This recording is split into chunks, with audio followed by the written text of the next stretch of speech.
I wanted to put together a very quick video showing you a really easy way to work out key signatures using the fretboard as a sort of visual tool, okay?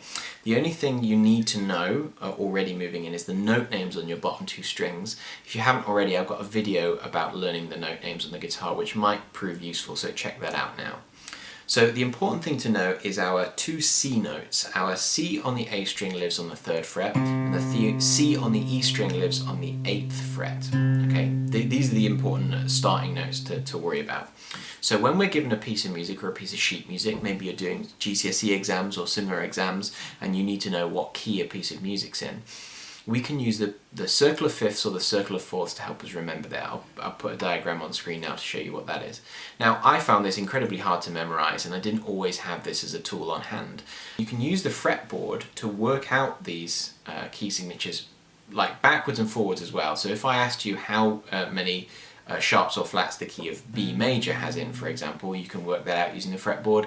And if I showed you a piece of music that had 4 sharps at the start in the key signature, you'd be able to tell me the key signature from there. So for sharps, we start on the 3rd fret of the A string, our C note, and we move through this thing I mentioned before, the circle of fifths, but on guitar it's laid out really well because of the way it's tuned. So all we do is 3rd fret A, 3rd fret E, 5th fret A, 5th fret E, and so on. We only really need to go as high as the 11th fret because there is no real key signatures that are usable beyond that point. So we've got, that's for the sharps. So let's say, for example, you're given a piece of music, I might put one on screen now with 4 sharps. I keep saying 4 sharps, 4 sharps. So what key signature is 4 sharps? Well, if we don't know that already, we can work it out using this method. We start from C, that's our start point. So think of this as 0, our start point. And then we just basically step through that little sequence however many times we have sharps. So we've got 4 sharps, we're going to do 4 steps. So from the C, we don't count this as a step because it's our starting point, we go 1, 2, 3, 4. So that's 7th fret on the A string, that's E. So we must be in the key of E major. Now stay with me, I'm going to talk about minor keys towards the end of the video, but that's really straightforward. So 4 sharps is E major. Let's do another sharp example. Let's say it's just got 1 sharp, okay? Well, what key's got 1 sharp? If we don't know that already, we can start from the 3rd fret on the A string and just do 1 step through that sequence. So 1 step would take us to the 3rd fret on the E string, which is a G. G note, G chord would be the chord built from that root, so it's G major. So 1 sharp is G major. And that's really useful. We can do that with all the sharps, even up to, what would be I think 7 sharps is technically the most you can possibly have. So let's do that. 1, 2, 3, 4, 5, 6, 7. That would be C sharp major. What a horrible scale that would be, a horrible key that would be to play in. But we can basically do that, and we can go even further. So we could go to like G sharp major, which would be a theoretical scale because I don't think we can really have 8 sharps. I don't think that's possible because we've only got 7 notes. So any of those we can work out using this method. And we can also do the same thing for the flats. It works exactly the same way, but this way we're using the cycle of fourths. It's a similar pattern. So starting on the C on the E string now. So for flats we start here as opposed to here, but we still start on the C. This way we're going to go up a string. So 8th fret on the E string to 8th fret on the A, then back down to 6th fret on the E, 6th fret on the A, 4 on the E, 4 on the A, 2 on the E, 2 on the A, and then it will be open afterwards. But I think that enters theoretical territory again. Same rule applies if we're given a key signature with 3 flats, for example. As long as it's flats, we know we're using the even numbered frets. So we start from here, this is where the flats start, this is where the sharps start. So if we're given a key signature with 3 flats, let's say, we're going to start from C. Again, that doesn't count as 1 step because that's our starting point. We go 1, 2, 3 flat. So what's this note? It's E flat. So that must be the key of E flat major.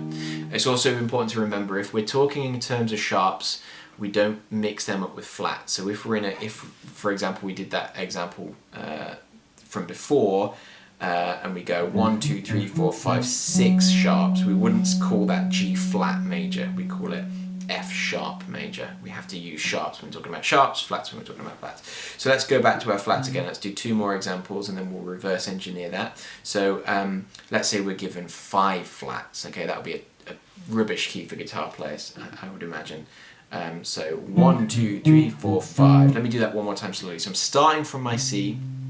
1, 2, 3, 4, 5. That would be D flat major. That's not a very nice key at all. D flat major. So it's the same method as before, but a different pattern. So again, the pattern for sharp starts on the C, on the A string, and goes and cycles through like this. 2 frets at a time, and we just stack on top of each other. Same thing with the flats, but it's kind of in reverse. So starting on the 8th fret of the E.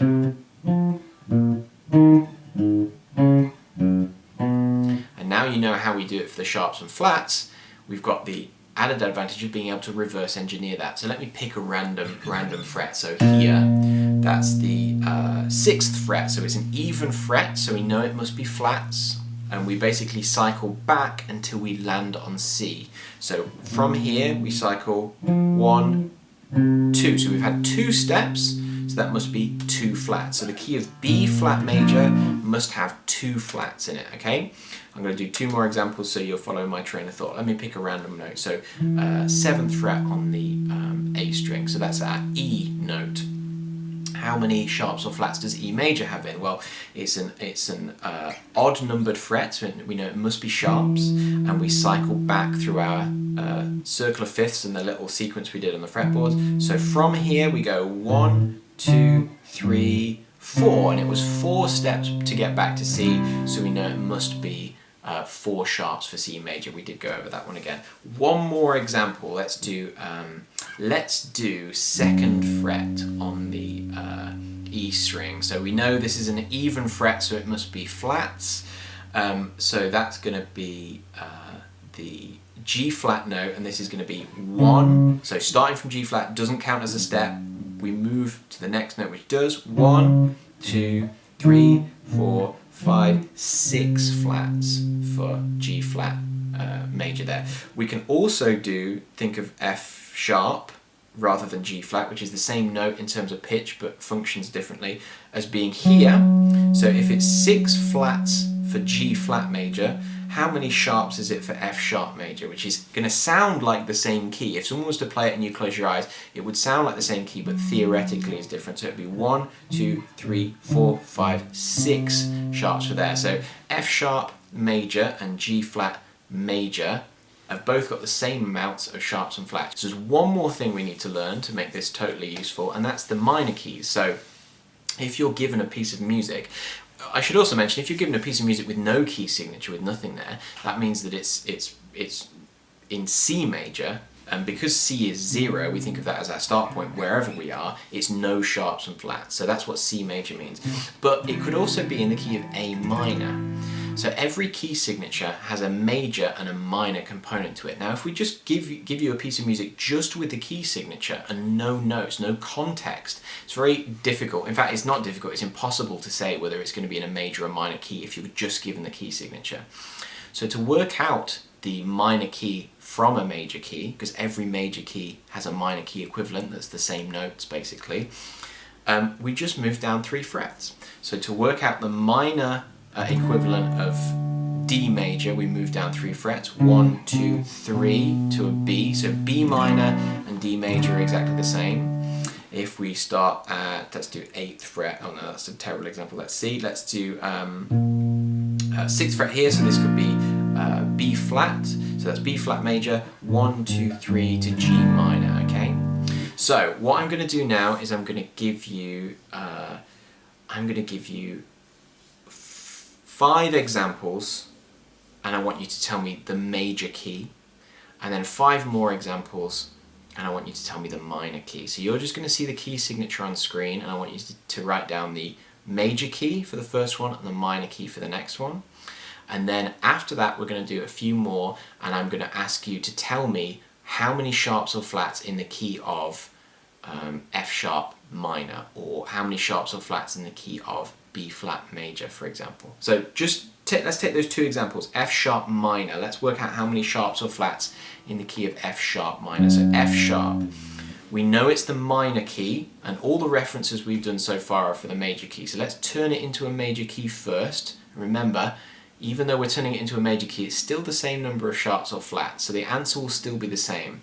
So F sharp minor, move it up 3 frets, 1, 2, 3. It's going to take us to the 5th fret, which is an A, and then we're going to cycle back till we get to a C. 1, 2, 3. So A major has 1, 2, 3 sharps in, and F sharp minor also has 3 sharps in, because these are essentially academically the same key until we add context to it. So if you've got a piece of music that starts with, let's take that same key for an example, it starts with 3 sharps in the key signature, you don't know whether it's major or minor key, but if the first chord is a big major chord, A major chord, it's a pretty good guess that the key might be A major. If it starts with a big somber F sharp minor chord, then you would say that it's F sharp minor, okay? So here's 5 examples, and I want you to tell me the major key. 5 more examples afterwards, and I'd like you to tell me the minor key, and then I'm going to give you 10 examples of major or minor keys, and I want you to tell me how many sharps or flats in each. So for example, if I said how many sharps or flats in C major, the answer would be 0 sharps, 0 flats. If I said how many sharps or flats in A major, the answer would be 3 sharps. So I'm going to put all the answers to those quizzes in the description. Do your best, grab a pen and paper and scribble these down. I hope they're going to be useful, and I'll see you in a few minutes.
Okay, so I hope that was helpful. I hope this method makes sense to you. For a lot of students, a lot of people, this is going to be a little bit convoluted and maybe a backwards way of doing things.